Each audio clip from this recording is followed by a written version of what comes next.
বিসমিল্লাহির রহমানির রহিম। এই যে আজকে আমরা নতুন একদম ভরা গ্যাস সিলিন্ডার নিয়ে এসেছি। তো এই যে ভরার ওয়েট হচ্ছে 25.9 কেজি। আমরা আজ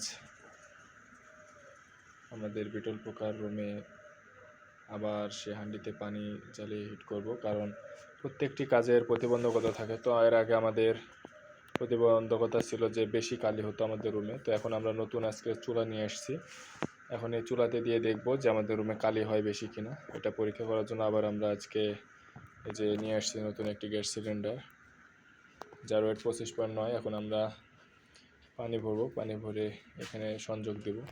তো আমরা খালি হাঁডিয়ে যে জিরোইন করে নিচ্ছি। এই যে আমাদের এখন জিরো। আমরা এখন মেপে পানি দেব। এই যে আমরা পানি দিলাম আজকে 30 কেজি।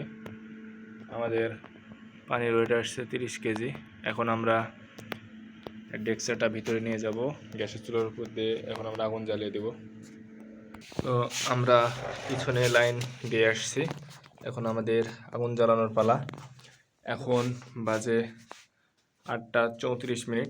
আমরা আগামীকাল সকাল 8:34 বন্ধ করে দেখব যে আমাদের কতটুকু গ্যাস ফুরাইছে এবং আমাদের রুমের যে তাপমাত্রা কতটুকু হয়েছে, কী পরিমাণ, সব কিছু আমরা নোট করব, করে হিসাব করব।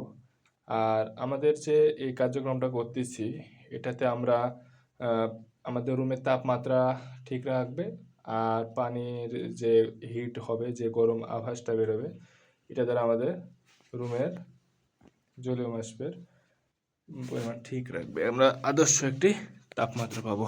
তো এখন আমরা আগুন জ্বালাবো।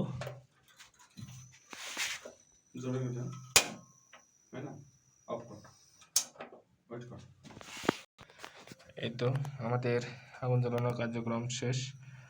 আমরা এখন আগামীকাল পর্যন্ত অপেক্ষা করব।